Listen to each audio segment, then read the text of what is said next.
On the edge of a sunny beach, where the waves whispered to the shore and the breeze carried the scent of the ocean, there lived a group of hard-working ants. They were small, but they had big dreams, especially their leader, a wise and kind ant named Anzo. One morning, Anzo gathered all the ants together. "Friends," he said, "I have a wonderful idea. Let's build the most beautiful sandcastle ever, right here by the sea. A castle that shows how hard-working and united we are." The other ants cheered. They loved the idea. Without wasting time, the ants began to work. Some carried tiny grains of sand, others searched for shiny seashells, and some made tunnels and towers. Everyone had a job, and no one complained. Even the smallest ants helped, carrying tiny bits of seaweed to decorate the walls. The sun was hot, and the sand was warm, but the ants didn't stop. They worked together all day, singing cheerful songs as they built. As the hours passed, their sandcastle began to take shape.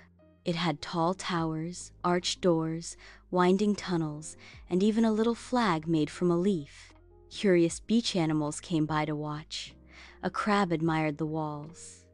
A seagull tilted its head and said, "Such tiny creatures doing such big things." "Hard work and teamwork can do wonders," Anzo said proudly.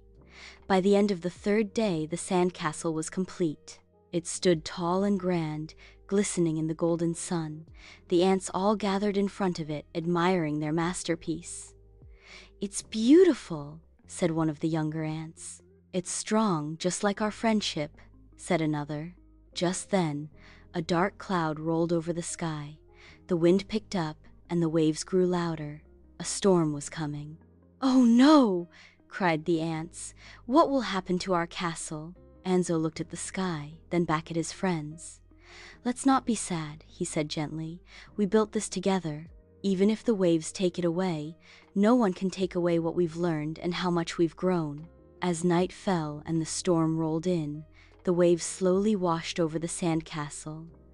The ants watched from a safe distance, huddled together. They were quiet but not defeated. The next morning, the storm had passed. The sun rose once again, bright and warm. The castle was gone, but the ants were still smiling. "We'll build again," Anzo said, "because now we know what we're capable of." And so, with hearts full of hope and heads full of new ideas, the ants began planning their next great project, something even better than before. Moral of the story: with teamwork, dedication, and a positive spirit, even the smallest among us can achieve great things. And when challenges come, what matters most is not what we lose, but what we learn and how we grow together.